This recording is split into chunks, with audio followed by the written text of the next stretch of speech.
বঙ্গোপসাগরে সৃষ্ট একটি সুস্পষ্ট লঘুচাপের প্রভাবে দেশের কয়েকটি অঞ্চলে সাময়িকভাবে বৃষ্টি ও বজ্রবৃষ্টির সম্ভাবনা তৈরি হয়েছে। আবহাওয়া অধিদপ্তর জানিয়েছে, অন্তত দুদিন দেশের 4 বিভাগে এই পরিস্থিতি বিরাজ করতে পারে।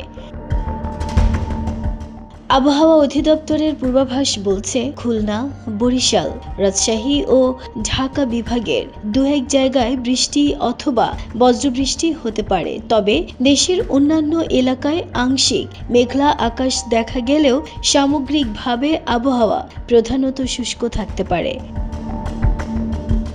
সিনেপটিক বিশ্লেষণে বলা হয়েছে, বিষুবীয় ভারত মহাসাগর ও তাঁর পার্শ্ববর্তী দক্ষিণ পূর্ব বঙ্গোপসাগরে অবস্থান করা লঘুচাপটি ঘনীভূত হয়ে সুস্পষ্ট লঘুচাপে পরিণত হয়েছে। বর্তমানে এটি দক্ষিণ পশ্চিম বঙ্গোপসাগরে অবস্থান করছে এবং পশ্চিম উত্তর পশ্চিম দিক থেকে অগ্রসর হওয়ার সম্ভাবনাও রয়েছে। একই সময়ে উপমহাদেশীয় উচ্চচাপ বলয়ের একটি বর্ধিতাংশ বিহার ও আশেপাশের এলাকায় অবস্থান করছে, যা আবহাওয়ার বর্তমান পরিস্থিতিতে প্রভাব ফেলেছে। নাহিদা স্মৃতি, দেশ রূপান্তর।